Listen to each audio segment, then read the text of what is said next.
Mummy कुआडे जाउछ जाऊछु नदिया जाउछु आज तीर्थ स्थान से लगे मोर ये पैसा दिया हबो गाड़ी फेयर जेतु बस कथा तापर पैसा नहीं भी बहुत जगह मैंने एपट सेपट हवा पड़ो कौट पैसा पैसा गली गली पड़े तो 1000-2000 टंकार कथा नुहे से लगे तो आम मम्मी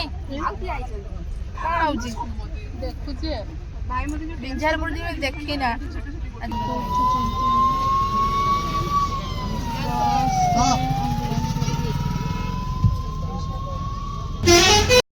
कौन कहते मत जाना ना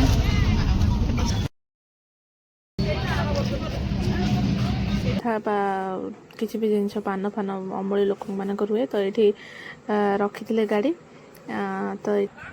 तो राति पाइला को आम पहुँची जाइबू वेस्ट बेंगल रे कलिकता रे तो आम ए माने बस रहिला 10टा शायद टाइम होती खावाई रहिला आ देखिपे सतरे यार मु जानी माने मु जोठी भी रुहे डॉग माने मते कहीं भल पाती ये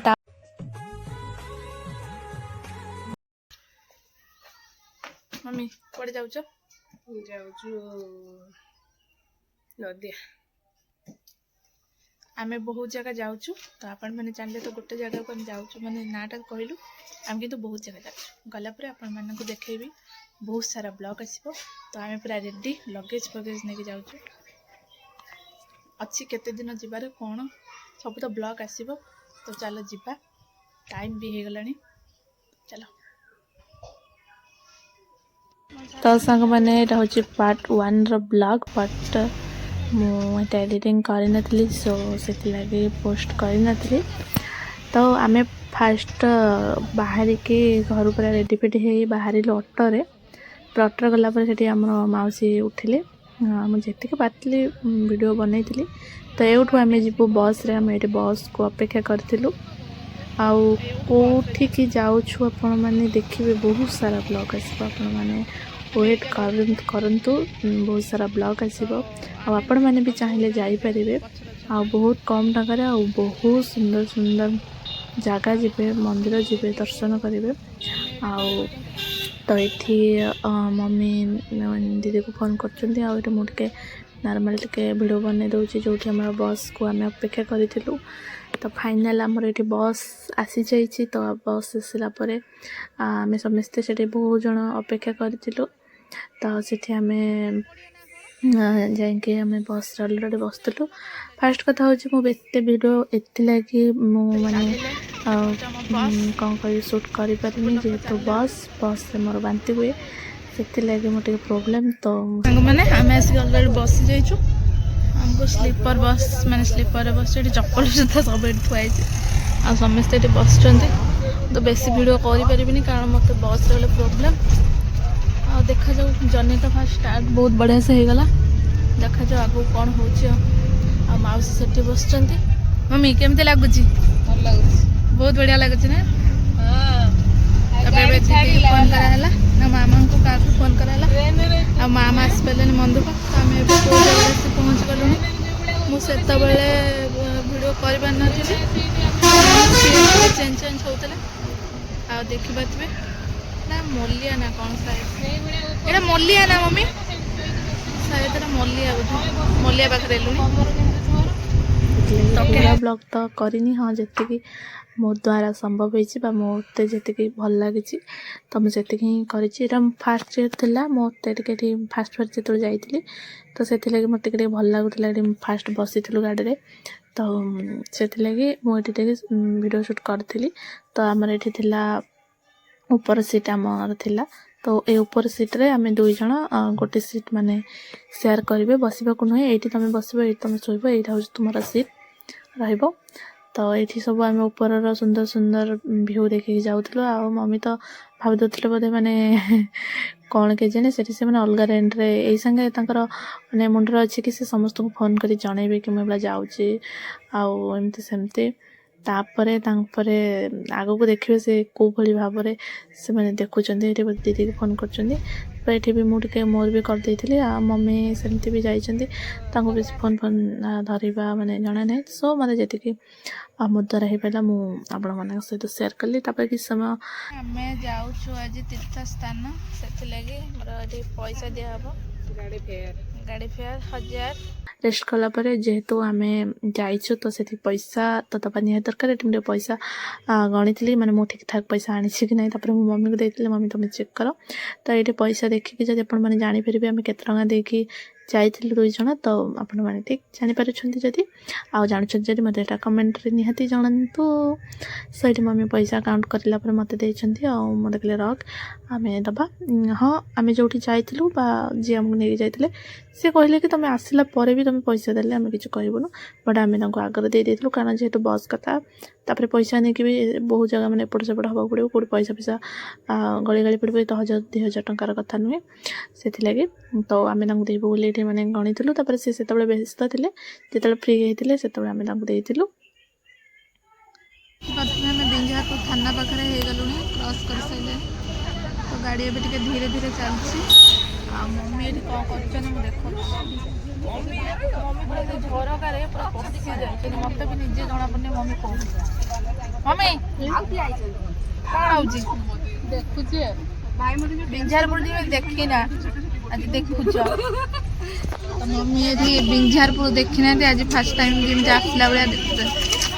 ଆଉ ମୁଁ ତ ଛାଡ଼, ଜାଣିଥିବୁ ପ୍ୟାସେଣ୍ଟ ଲୋକ, ମୁଁ ଏସବୁ ଦେଖିବି ମାନେ ମୁଁ ମରିବି। ତାଠୁ ଭଲ ମୁଁ ଶୋଇପଡ଼ିବି। ମୋ ଜୀବନର ତ ଏତେ ଦୁଃଖ ଲୋ ମା।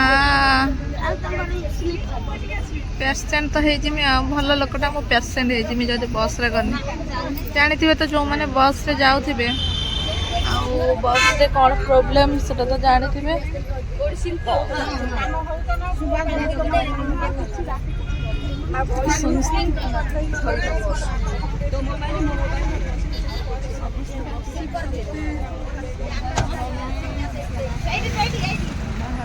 ଓକେ, ପୁଣି କେତେବେଳେ ଟିକେ ଦେଖିକି ଭିଡ଼ିଓ ବନେଇବା।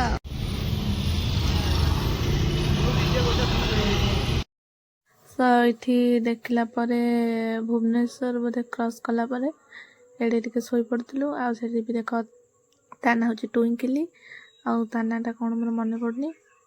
ତ ଏଠି ସେ 2 ଜଣ ବି ଆସିଥିଲେ।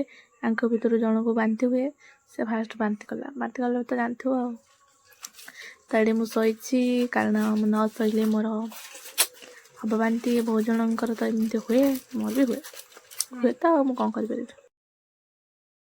ରାଗ ଚିଡ଼ିଲାଣି, ଦେହ କ'ଣ ହେଲାଣି, ବସ୍ ଆସିଲା ମାନେ ଅବସ୍ଥା ଖରାପ, ଚିଡ଼ା ଲାଗୁଛି। ବସ୍ ଏବେ ରହିଛି, ଲୋକ ଉଠୁଛନ୍ତି। ବସ୍ ଆମ୍ବୁଲାନ୍ସ ତ ଏବେ ଆମେ ଚାଲିଲୁ, ପୁଣି ବସ୍ ଚାଲିଲା। ଗୋଟେ ଦିନ ପରେ ଯାଇକି ଆମେ ଓହ୍ଲେଇବୁ। ଏବେ ଆଉ କିଛି ଦେହ ହାତ ରିପୋର୍ଟ ଅଛି।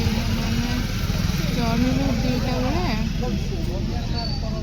ବେଳେ ଯଦି ଚଢ଼ିଲୁ, ଛାଡ଼ିଲା ସେ 2ଟା ବେଳେ ବସ୍ରେ ଛାଡ଼ିବ। ଘରୁ ଆସିଲୁ ବୋଧେ 1:30 40 15-20 ମିନିଟ୍ ପରେ ବସ୍ ଆସିଲା, ବସ୍ ଛାଡ଼ିଲା। ତାପରେ 2ଟା ହେଲା, 2ଟାରେ ଆସିକି ବସ୍ରେ ବସିଲା। ବସ୍ରେ ବସିଲା ପରେ କିଛି ସମୟ ତାପରେ ଦେହ କ'ଣ ହେଇଗଲା। ବସ୍ରେ ବସିଲେ ସ୍ଲିପର୍ ସିଟ୍ ହେଇଛି ଉପରେ, ନାଚ ଆମେ ଏଠି ଶୋଇଛୁ। ଲେମ୍ବୁ କିଛି ଗୋଟେ ଆଣିପାରିନି, ରହିଲାନି। କୋଉଠି ଗୋଟେ ରହିଲେ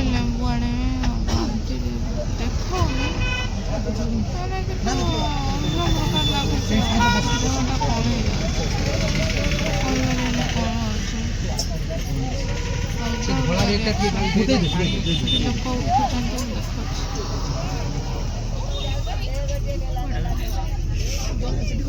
सब आगर गोटे सीट बसिले सब आगटा बयस्क लोक जो बसिले ना आप साइड बस आगर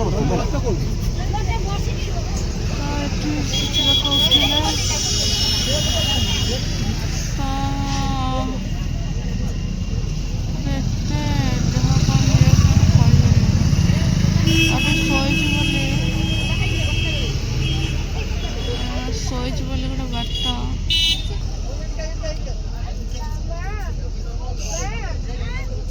ମତେ ତ ମେହେନ୍ଦି ଆସେ ନା ମୁଁ ଗୋଟେ ନର୍ମାଲ ମେହେନ୍ଦି କରିଦେଇଛି।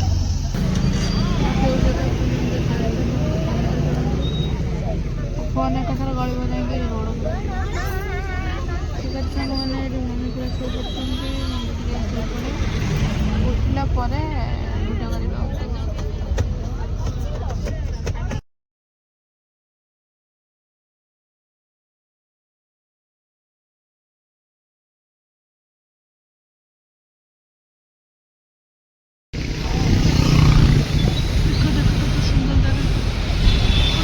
ଜଣାପଡ଼ୁନି ମୁଁ ଦେଖାଯାଉଛି କି ନାହିଁ। ମୁଁ ଶୋଇଛି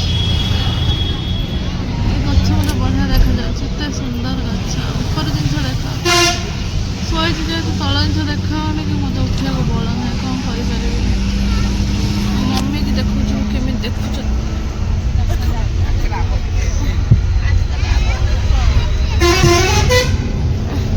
ଏତେ ସୁନ୍ଦର ସୁନ୍ଦର ଡ୍ରଇଂ କେନାଲ ନା କ'ଣ କହନ୍ତି ମୋତେ ଜଣା ନାହିଁ।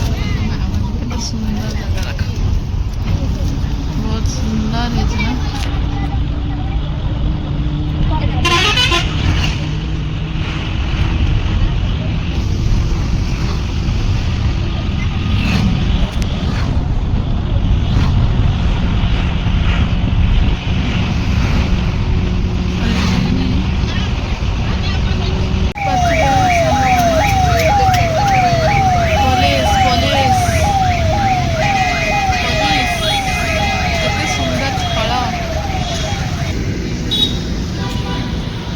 ସାଙ୍ଗମାନେ କ'ଣ ସେଠି ଦେଖା ହେଇଛି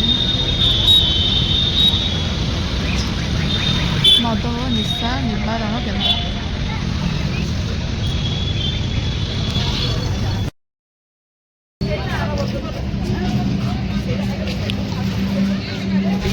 ସାଙ୍ଗମାନେ ଆମେ ଆସି ପହଞ୍ଚିଗଲୁ। ଏଇଠି ବସ୍ ରହିଲା ସମସ୍ତେ ବାଥରୁମ୍ ଗଲେ। ଆଉ ଦେଖ ଏଇଠି ବାଥରୁମ୍ ଅଛି ଏ ମାଗଣା ନା ମାଗଣା ବାଥରୁମ୍ ନା ପଇସା ଦେଇକି ଗଲ? ଆମେ ଆମେ ଜାଣିନୁ ଆମେ ଏକାଥରେ ପଇସା ଦେଇ ଦେଇଥିଲୁ। ଏଠି ଆମେ ଟିକେ ଓହ୍ଲେଇଲୁ। ଗାଡ଼ି ପଇସା ଆମେ ଗାଡ଼ି ଦେବ ଯେ ବୁଲିବା ପାଇଁ ବସ୍ ଗୋଟେ ଜାଗା ରହିଲା ଯେଉଁ ଯିବେ ଆମେ ଯିବା ଯେଉଁଥିରେ ସେଇ ଆସିବା ପଇସା ନେବ କେତେ ପଇସା ଦେବ ଏଇଥିପାଇଁ ଭଲ। ଓକେ ତ ଏବେ ସମସ୍ତେ ଚାଲିଲେ। ବସ୍ରେ ଗଲା ପରେ ଗୋଟେ ଜାଗାରେ ରହିଥିଲେ ମାନେ ଯେଉଁମାନେ ୱାସରୁମ୍ ଯିବା କଥା ବା କିଛି ବି ଜିନିଷ ପାନ ଫାନ ଅମଳି ଲୋକମାନଙ୍କ ରୁହେ ତ ଏଇଠି ରଖିଥିଲେ ଗାଡ଼ି। ତ ଏଇଠି ଆମେ ଟିକେ ଯାଇକି ଟିକେ ବୁଲି ଆସିଥିଲୁ। ତ ଏଇଠି ମୁଁ ଟିକେ ନେଇଯାଇଥିଲି କୁରକୁରି ଆଉ କିଛି ଚକୋଲେଟ୍ ଯେମିତିକି ସେଣ୍ଟର ଫୁଡ୍ ହଜମିଲା ଆଉ ଇଏ ହେଉଛି ଟିକେ ରସନା ମନ ହେଲେ ଟିକେ ପାଣି କରି ପିଇବି ଆଉ ଏସବୁ କିଛି ନେଇଥିଲି। କିନ୍ତୁ ବାସ୍ ନେଇକି ଗଲେ ଆଉ ଘରକୁ ବି ସେମିତି ନେଇକି ଆସିଲେ ବାସ୍ ନର୍ମାଲ ଟିକେ ଚକୋଲେଟ୍ ମିଲ୍କ ଚକୋଲେଟ୍ ଖାଇଥିଲି। ହଁ ବସ୍ ଛାଡ଼ିଲା ଏ ବସ୍ କୁଆଡ଼େ ଯିବ କେଜାଣି ଭଦ୍ରକ ଛାଡ଼ିଦେଲେ ହେଲା।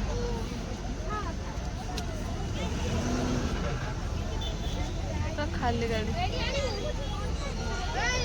ବୁଲିକି ଆସିଲା ପରେ ଆମେ ଟିକେ ବସ୍ରେ ବସିଲୁ। ଏବେ ଟିକେ କ'ଣ ଖାଇବୁ ବୋଲି ଭାବୁଛି ମାନେ ମୁଁ ତ କିଛି ଖାଇବି ତ ବାନ୍ତି ଅଲଗା ପ୍ରକାର। ମୋତେ ଖାଲି ଲେମ୍ବୁ 2-3 କିଲୋ ଆଣି ଘରେ ଦେବ ବାସ୍ ସେତିକି କାଟିକୁ ମୋ ପାଇଁ।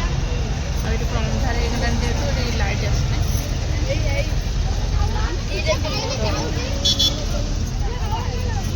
ଗୋଟେ ଖାଇଦିଏ ଆଉ।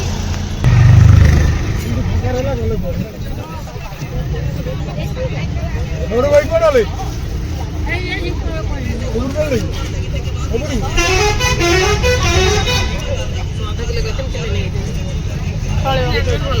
ହଁ ଆପଣ ଭାଇ ଆସିଲେନି? ଅଛନ୍ତି ତ? ଆଚ୍ଛା, ଠିକ୍ ଅଛି। ଆସିଗଲା ଲେମ୍ବୁ। ହଁ ହଁ ନା ନା ସେ ପଳେଇ ଟିକେ ସେ ଡ୍ରାଇଭର ମାନେ ଜଳଖିଆ ସତ କଥା କହିଲେ ମୁଁ ବହୁତ ଟ୍ରାଏ କରିଥିଲି ମୋର ବାନ୍ତି ନ ହଉ ବୋଲି।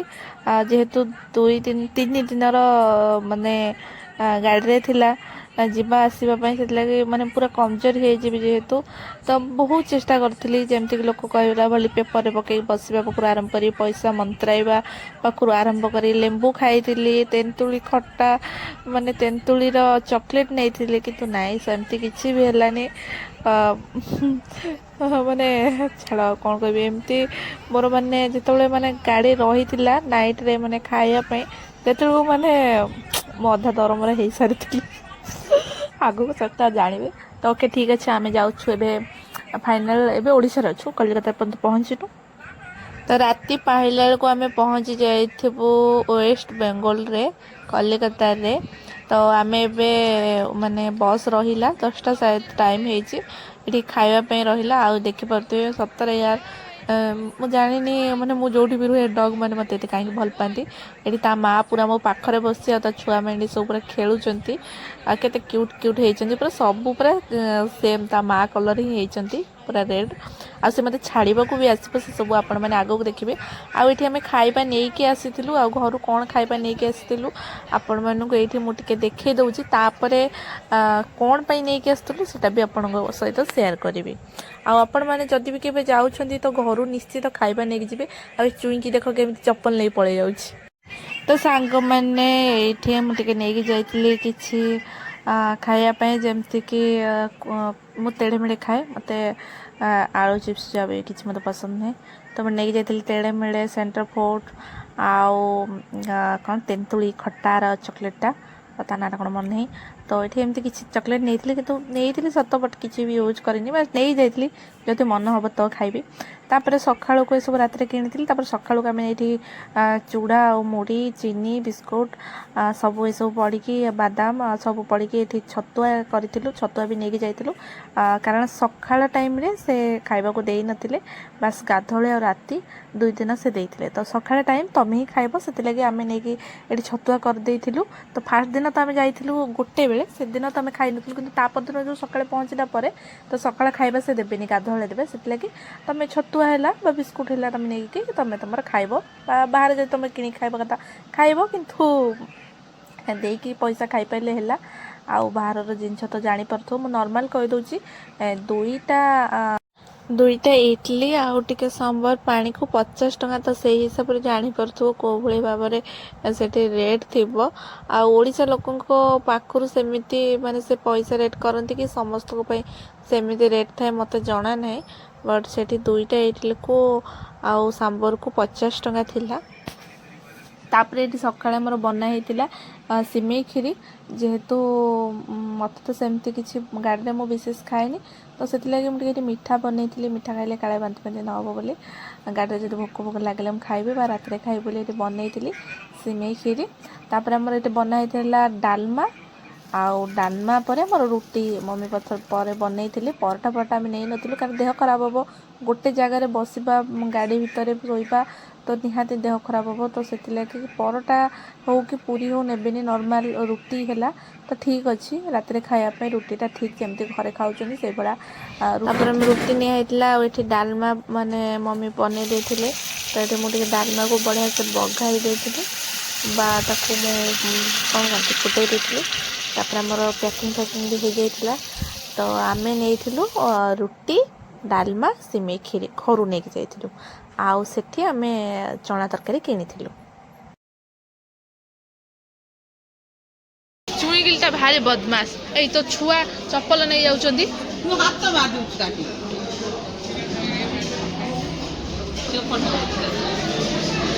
କ'ଣ ହୁଆଉଛନ୍ତି, ମାଡ଼ିକି ଧର ନହେଲେ ନେଇ ପଳେଇବ ସତୁକୁ। ତ ଆମେ ଘରୁ ଯେହେତୁ ଯାଇଥିଲୁ 1 ବେଳେ, ଆଉ ପହଞ୍ଚିଲୁ ବୋଧେ 10ଟା କି 9:30 ଟାଇମ୍ରେ ସେ ଗୋଟେ ଜାଗାରେ ଗାଡ଼ି ରଖିଲା ଗୋଟେ ଢାବାରେ। ଆଉ ଯେଉଁମାନେ ଖାଇବାକୁ ପ୍ରାୟ ସମସ୍ତେ ଖାଇବାକୁ ନେଇକି ଯାଇଥିଲେ, ଆମେ ତାଙ୍କ ପାଇଁ ନେଇକି ଯାଇଥିଲୁ। ତ ଏଇଠି ସମସ୍ତେ ଆମେ ଖାଉଛୁ। ବାସ୍ ଦୋକାନରୁ ତରକାରୀ ଆମେ ନେଇଥିଲୁ, ସେଟା ବୁଟ ନା କ'ଣ ଯାହାବି, ବୁଟ ତ ନୁହେଁ ବାସ୍ କ'ଣ ଗୋଟେ ସେ କି ତରକାରୀ ଗୋଟେ ନେଇକି ଖାଉଛୁ। ଆଉ ସେତିକି ତରକାରୀ ଦେଖିପାରୁଥିବେ, ତ ସେତିକି ହେଉଛି 70 ଟଙ୍କା। ତାପରେ ଖାଇଲା ପରେ ସେଠି ପାଣି ଫାଣି ପିଇ ପଳେଇ ଆସିଲୁ ଗାଡ଼ିକୁ। ଆଉ ବିଶ୍ୱାସ କରିବେନି, ଗାଡ଼ିରେ ବସି କିଛି ବାଟ ଯାଇଛି, ମୋର ଖାଇବାର କିଛି ବି ଭ୍ୟାଲ୍ୟୁ ରହିଲାନି। ମୋ ଜୀବନରେ ଏତେ କଷ୍ଟ କ'ଣ ପାଇଁ ମୁଁ ନିଜେ ବି ଜାଣିନି, କେଉଁ କାରଣ। ଦେଖ ଏଠି ସେ 2 ଜଣ ଆସିଛନ୍ତି ମୋତେ ଛାଡ଼ିବା ପାଇଁ। ସତରେ ମୋତେ ବହୁତ ମାନେ ଭଲ ପାଆନ୍ତି। ତ ଫାଇନାଲ୍ ଏଇଠି ଆମେ ରାତିରେ ଆସିଲା ପରେ ଆମେ ଦେଇଥିଲୁ ପଇସା। ସକାଳୁ ରଖିକି ପାଖରେ ଧରି ବୁଲୁଥିଲି, ତାପରେ ରାତିରେ ଆମେ ପଇସା ଦେଇଥିଲୁ। ତାପରେ ଏବେ ଶୋଇପଡ଼ୁଛି। ଆଉ ସକାଳକୁ ପୁଣି ଥରେ ଦେଖା ହେବ ଆଉ ଗୋଟେ ନୂଆ ଫ୍ରେଶ୍ ବ୍ଲଗ୍ରେ। ଚ୍ୟାନେଲ୍କୁ ସବସ୍କ୍ରାଇବ୍ କରିଦିଅନ୍ତୁ ଯଦି ଏପର୍ଯ୍ୟନ୍ତ ସବସ୍କ୍ରାଇବ୍ କରିନାହାନ୍ତି। ବାଏ।